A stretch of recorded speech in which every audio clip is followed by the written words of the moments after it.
Hello, everybody. So you're here, I'm here, and we are here. It's the Yuri and Katie Show talking about brain health. Yes. Rudy Huntington. So Yuri and I are both elite brain health mentors through Dr. Amen University, and we thought that it would be super fun to get together on a monthly basis and talk about brain health so that we can help you all. Yes, help you all while we help me. There's so much to talk about when it comes to brain health and my personal brain, having taken like doing the actual scan, got to see my brain and man, I need all the help I can get. Well, what was that like, Cutie? Because we don't have the SPECT scans in New Zealand. So like when I've done the Dr. Amen protocols, it's just been from like the checklist. Uh-huh. Yeah, it was an experience for sure. I actually have it on my YouTube channel. I have a little bit of a yeah, like so it's me and my husband. We went together. It was in May of 23 and we both got our scans. And so I believe it's a 3-day thing. So the first day you go, you get your scan when it is at rest. And the second day you go, you get your scan at concentration. And then I believe it was the third day where we sat with the psychiatrist and we got our treatment plans. So throughout that whole process, it's just, one of the parts too, I think the first part was they were taking our history. So, and then they even had me count backwards, skip 7 numbers. Oh no, I no, no, can't. no. No, no, I would fail. I'd totally fail. Math, I would fail. I'm doing it. I think she had us start at 100 and then I went down. I blacked out. I probably blacked out. I'm waiting for her to give me validation saying that I'm doing a good job. Like, is it 100 and then like 98? Like, I'm like looking to see am I doing a good job? So that was probably the most intense time of it all. Yeah.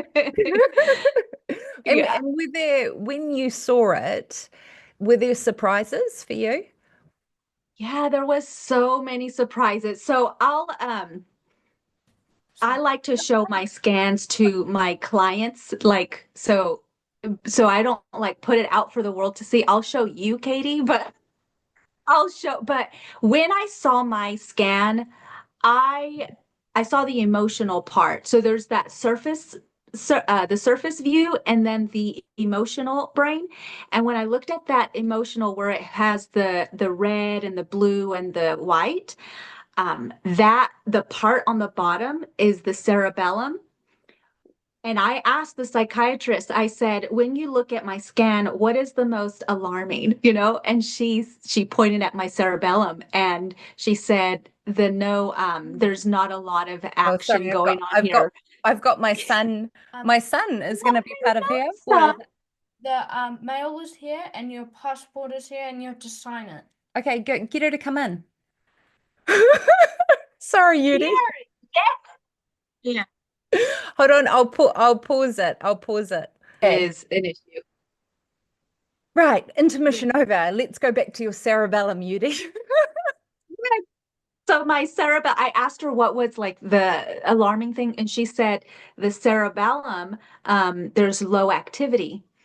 And I didn't ask her this, but I should have. And I wanted to say later on, I thought of this. I'm like, does that mean I'm slow? Does that mean I don't catch on quick? But when I looked at the scan, Katie, I like it felt like I knew something now. Like now I get to articulate to other people when they're telling me something, now I know why. I need them to give me one set of instructions at a time and Yeah. slow down like really a lot.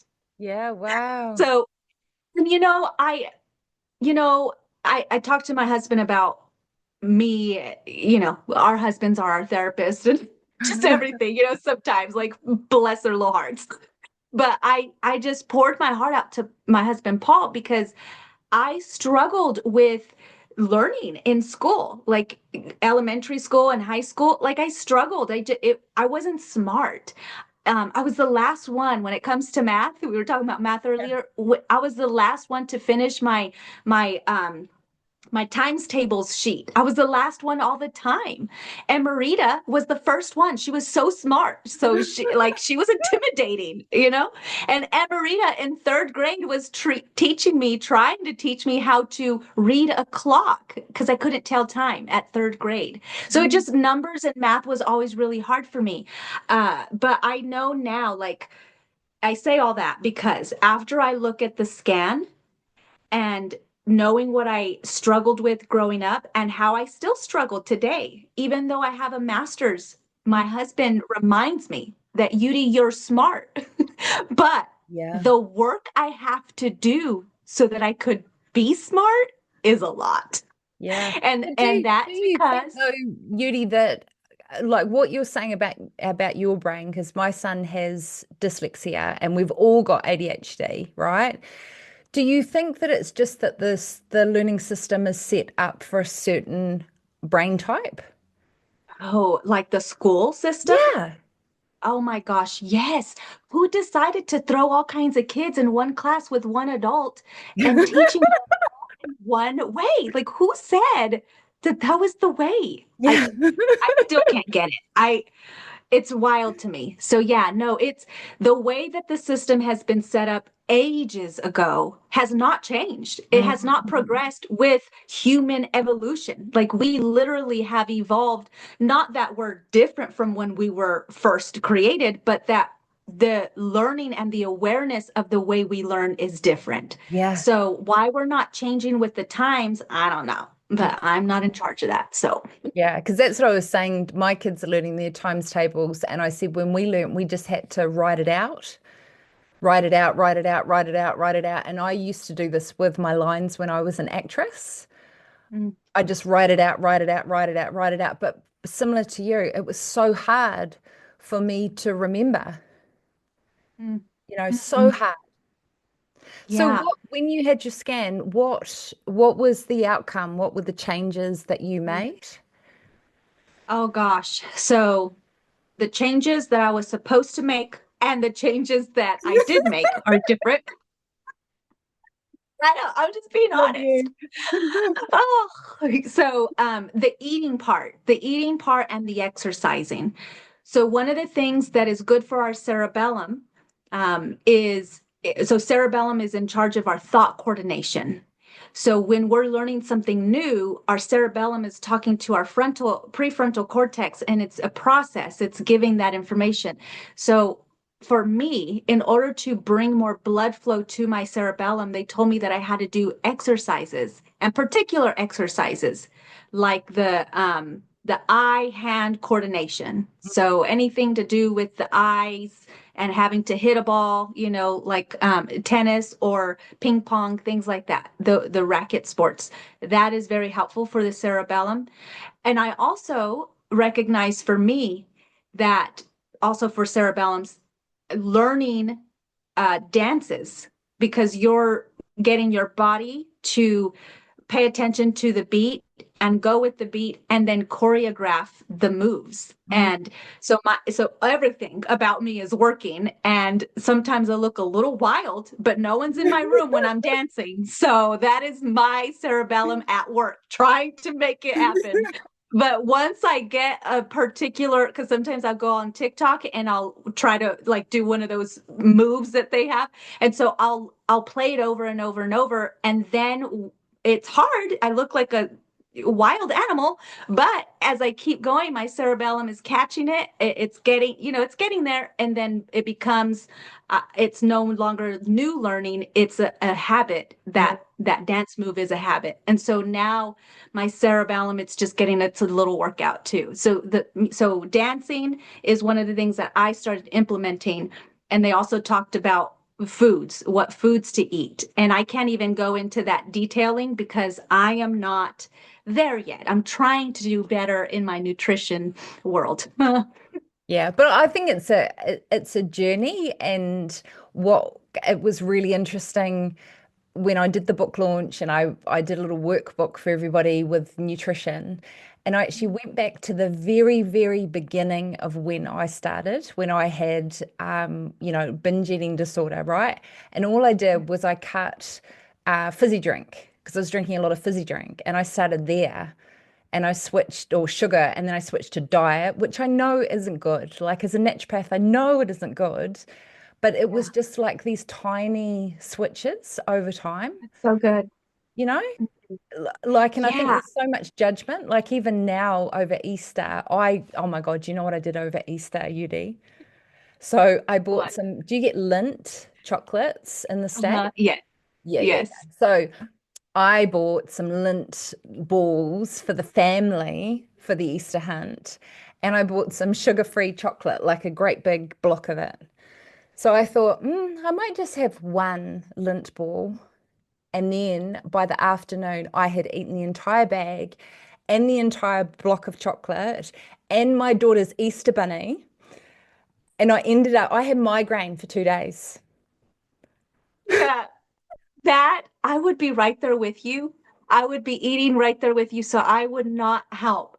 But I am so sorry you had a headache after you said had you had a headache. Is that what you said? Yeah, I had a migraine. Like, Oh, but I know, Yuri, that like I said to my daughter, because she goes, "Oh my God, did you eat all of that chocolate?" And she's only 8. And I said to her, "Yeah." I said, "I've got a really bad relationship with chocolate." But I know all the information. I know the science, but we're still human, right? no.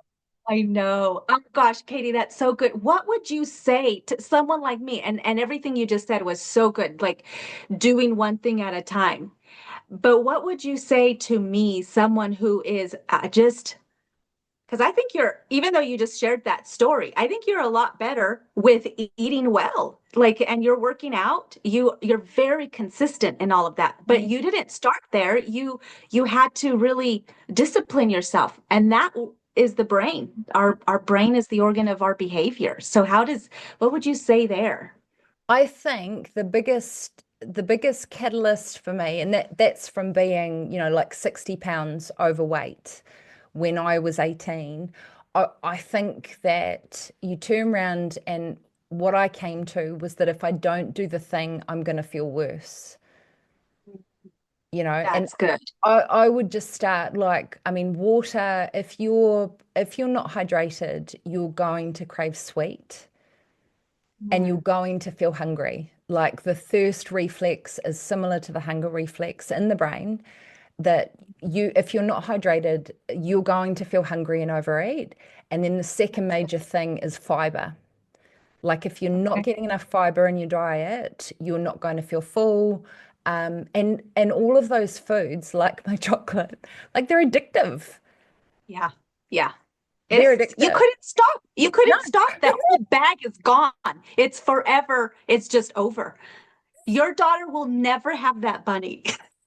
but I've done it before, Yudi. I did it when she was 2, and she got given a whole lot of Easter eggs from family members. I ate them all in the car.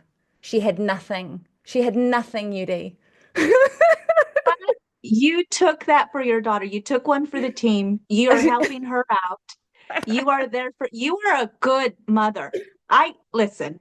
That Yeah, is beautiful. because sugar's bad for you, right? So I'm saving her. You are shielding your daughter.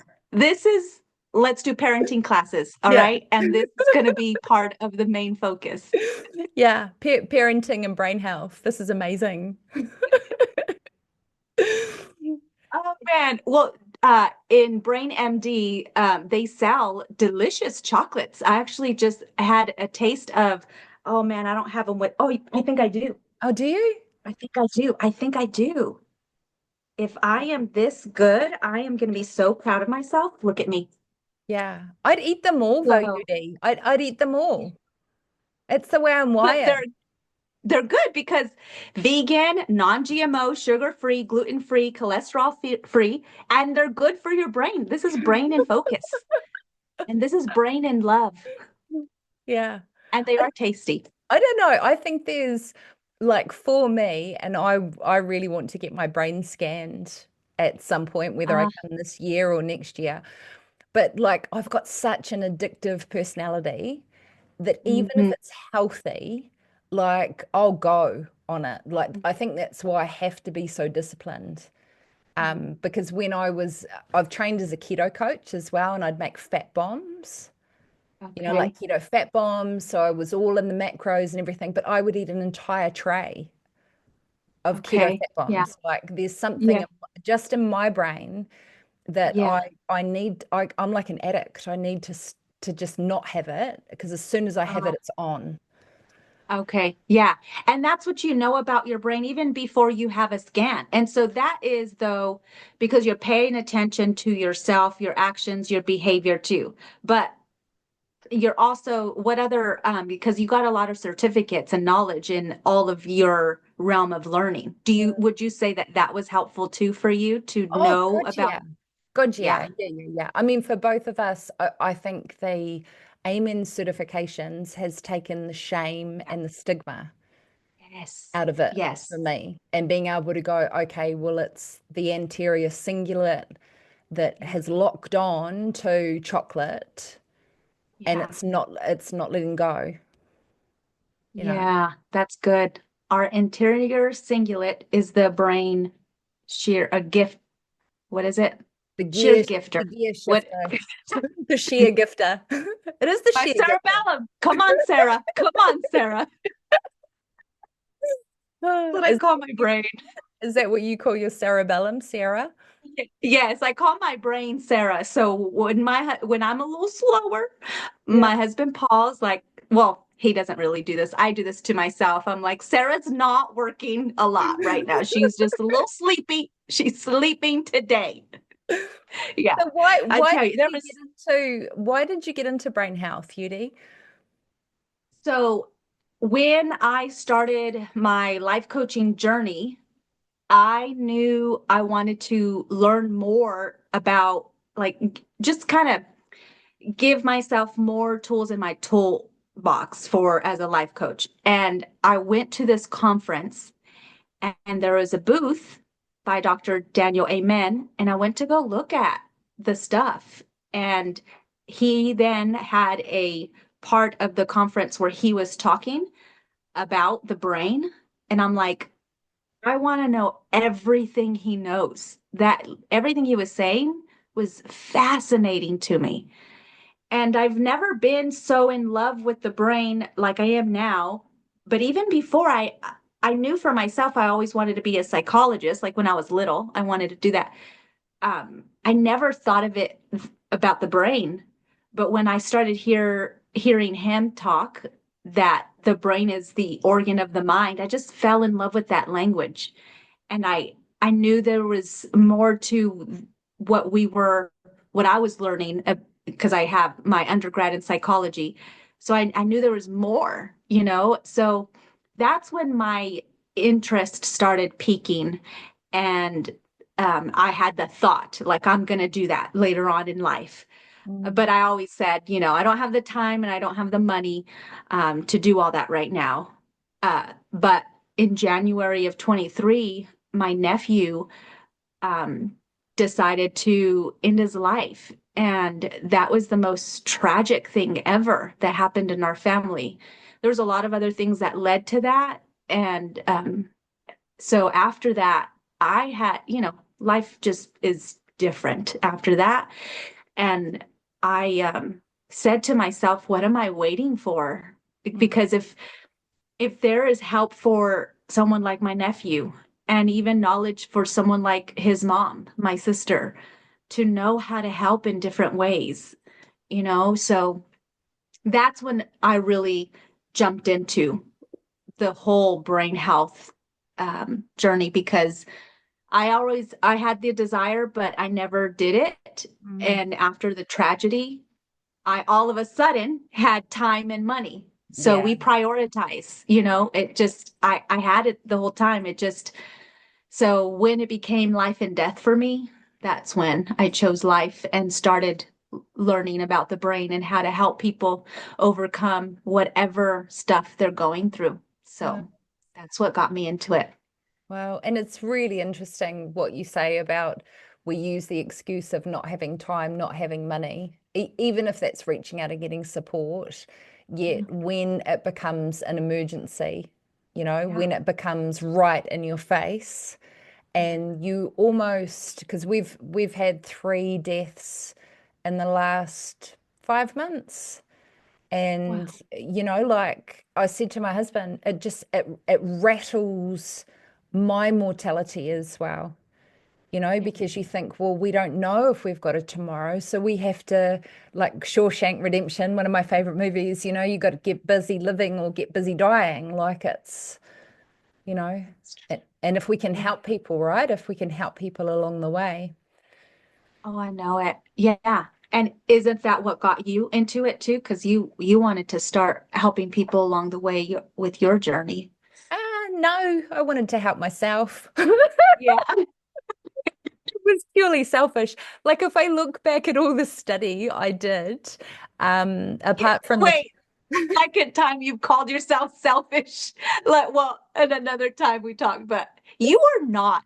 I don't know. Maybe you don't lie to yourself. You are a beautiful soul. And that's all I got to say. Anyway. I think the motivation was purely selfish. Like every time I've studied, it was because I was at the bottom of the cliff, and there wasn't any other help. And with the concussion, even though I had an amazing team of specialists around me, when I discovered Dr. Amen's book in the library, Yuri.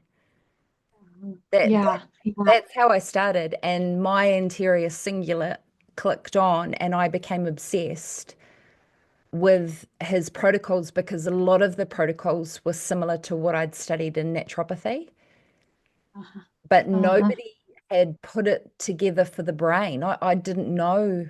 I didn't know anything about the brain. I didn't know the limbic system being dysregulated was causing my suicidal ideation, my depression, Yeah. you know, and being able Yeah. to go, okay, well, you've got this mental health problem, Katie, but you can actually start doing stuff to help yourself. And then from there, when I healed, that's when I was ready to help other people. Yeah. And I think that is exactly what we need to fill ourselves up so that we can give out of our abundance, so that we can give out of our experience and give out of what we've tried, trial and error, and it's more authentic that way. And that's probably what I feel off of you all the time because I mean, even before this call, I just said, like, I have a little tummy issue. And then you went into help mode and you went into, let me help you. Let me figure this out for you. And I'm just like, yes, tell me what else I need to do. You just come with that because it's in you and you have experienced that for yourself and you know the route. And I think that's knowing the route, having the skills, and also having the heart and love for human beings. That coupled together is who you are. And I think that is the important part of being able to help people when they're struggling with any type of brain health issues. And I really love how Dr. Daniel Amen talks about it's not a mental illness, it's a brain health issue. Yeah. It really is. I Mm. mean, when we're not treating our brain right, if we're not treating the organ that organizes our entire life, then my God, we're doing something not well. We got to do different. Because one of your specialties, Yuri, is addiction. And like in the Dr. Amen study, what have you found interesting that's relevant to your addiction path, not your addiction pathway, but you're working with people that have addiction? Yeah. Yeah, and that's actually something I'm getting into. A licensed chemical dependency counselor is the pathway I'm going into right now. So I am learning that process right now.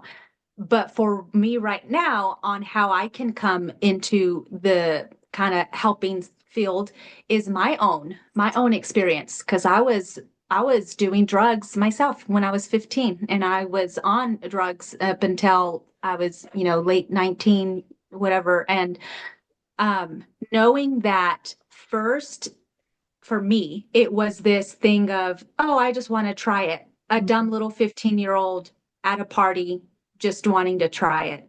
And then I tried it and I wanted the feeling again. And Yeah. so I did it again. And it became an addiction because of the feeling that it gave me. I didn't put into consideration how I would feel when that high was gone. Because the high, when it's gone, the coming down part is horrible. Yeah. But my brain didn't remember that part or chose not to believe it was horrible. It chose to focus on the high and how good that part felt for a little bit, because the coming down part was a lot longer and worse than the high good part. So that in my brain, it, hits the pleasure centers in our brain. And so it activates this desire to want more and more. So for me, at the age of 15, that's how I was living my life, just wanting the high, and then not knowing at the same time, it was really affecting my entire organ, my brain. It was changing the structure of it. I didn't know that. I was 15, 16. I didn't even think of any of that. That wasn't even in my mind. Once we do that, let's say I had a healthy brain, and then at 15, I started doing that. Well, the brain now is rewiring it's shifting, it's morphing into something different because of those drugs. And now what I'm taking in is changing the surface view of my brain, and it's changing my behaviors. It's changing my attitude. My brain is changing in the act of that addiction. And now my behaviors are getting worse. And so it's this horrible, vicious cycle, because my behaviors are getting worse. My brain is not functioning well. I'm feeding it wrong, and it's just getting worse. And imagine 14, 15-year-olds doing that right now. And our prefrontal cortex is still, it's getting affected. And that's the executive functioning. We're not thinking well. So, and when you look and you're doing all of that for a long time, and then you look at the scan, you can see that if you even if you had a concussion, like how you were talking about, drugs, concussion, it's affecting the brain. It's different avenues, but it's affecting the same organ. So that's how I see it. And even like depression, anxiety, it shows up in our brain different ways, but you know what I mean? It's like, it's still affecting the same organ. And I think it's incredible because I started drinking heavily, probably about 16. And then and then I had a period where I wasn't drinking heavily, but that's when I started binging on carbohydrates and sugar. And then when in my early 20s, I was drinking a lot, and that's what caused, I had a mental crash at 23, and my liver was absolutely screwed. But I never at that point thought I was an alcoholic, right? I was just drinking every single day to get the feeling, and that's where I think that like, I know that of myself, that patterning is that when I like something, I love it, and I will love that until my blood crawls out of my skin. Yeah. And that's the addiction feeling, huh? That's the addiction of it all. That's a great way of explaining it. But I was chatting to a friend of mine who he was addicted to opiates for 12 years. And we were talking about it, and it's the feeling. Like you're saying, you chase the feeling, and that's all it is when you first start. But there is, I mean, that's why Brain Thrive by 25, I think, is amazing, is actually teaching kids about the impact on their brain. Yes. And since we're talking about like the drugs and things, I have the images of the human, let me see, images of human behavior. So wow. This is from Dr. Daniel Amen. And it has, I even got that book. Where did you get that book from? Well, when I went to go get my scan, I was at the clinic and they had all his books. So I'm like looking at all the ones I wanted. Yeah. Jealous at max now. I'll get one for you. I'll send it. So because it'll cost you so much to send it to New Zealand. Don't worry. I've never sent anything to New Zealand, so I wouldn't know. No, it wouldn't be. It's extortionate. A friend sent me a little notebook for Christmas. It cost her $70 US. Yeah, so don't send it to me, Yudi, but carry on. Carry on. Well, just take pictures and I'll send them to you. Anyway, okay, people are like, I'm about to show you this picture of marijuana use. People say that taking marijuana, smoking with marijuana, whatever, helps them calm. Mm. Well, I'm going to show you what it does to the brain. Okay, maybe it's helping them calm, but let me show you what actually is happening in the brain. Your poor prefrontal cortex is like dissolving. So, yeah, you're being calm because like your prefrontal cortex is going away. So, this is Oh, a wow. picture. Can you see that okay? Yeah, it looks like a monster. Yeah, so that's the prefrontal cortex. And Oh, wow. those are holes there. And this is an 18-year-old, 3 years of history, 4 times a week using marijuana. Wow. So there's a lot of those kinds of kiddos out there doing this kind of stuff, but even adults.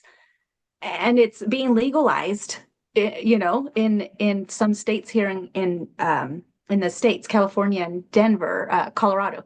So but that, I mean, it's not good. It's not good for the brain. And I love these SPECT scans because we could see what's going on Mm. and they can't lie to us anymore. Because Yeah. we have answers. Technology has advanced.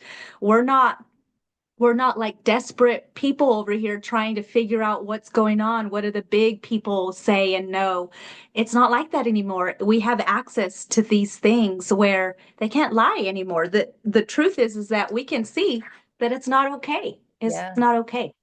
And I Yeah. think the really important thing to note, because I had my son's teacher reach out to me and say, look, have you got any SPECT scans that I can show the kids? Because we're studying anatomy and physiology and blah, blah, blah. And I said to her, look, these are the SPECT scans that were available, and a lot of them were, like would show the illness. And then some of them, which weren't relevant to the children, would show a brain repaired, right? But I think and I went back to her and I said, you have to, when you're showing these images, actually teach them that the brain has this neuroplasticity. So if we start doing the right things, the brain can start to heal again. Because I said to Wendy Brinkman from the Amen Clinics, and we were talking about SPECT. I said, like, I'm terrified. Like, after years of drinking, I've used drugs as well, years of bad eating. Like, I'm terrified, but the brain can heal, right? Yeah. And it can, and because I did meth for that long, I was expecting my surface brain to look a lot worse than it did. But Wow. you're right. I've been sober for over 20 years now, and it's healed, because, God is good. Yeah. Yeah, yeah, yeah. And you've done that work, right, Yudi? You've done the work as well.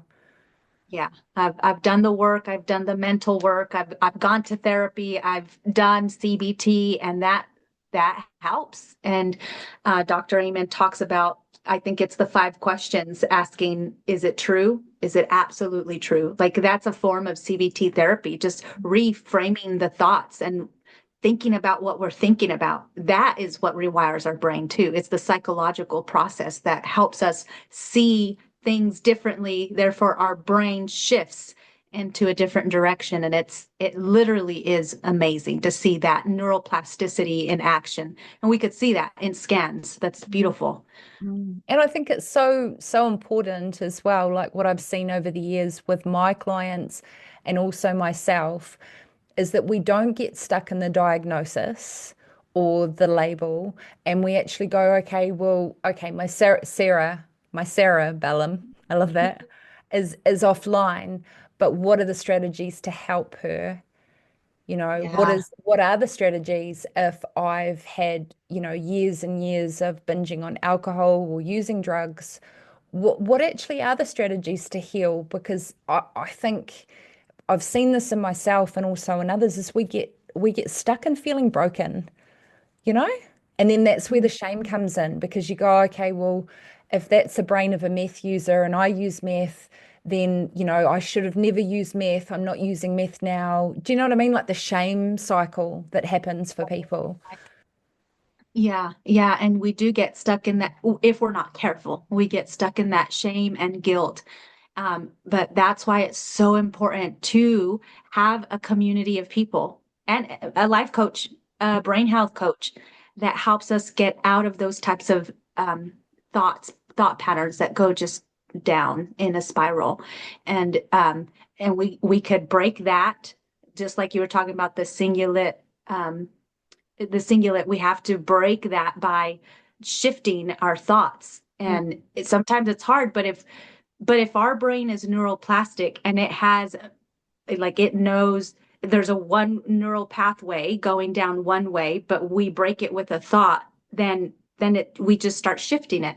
And that's that process. That's one of the things we have to do to create a new neural pathway. We just shift our thoughts. It's hard in the beginning, but we keep doing it and it's embedding a new neural pathway. So it's a process, but it's a good one, especially when we have a good support team. Yeah, absolutely. All right, Yuri, well, we're coming to the top of the hour. So, Wow, an hour. We just had all kinds of fun, didn't we? yeah, I know, like international post happening and interrupted by my son. That was great. That was awesome. Yeah.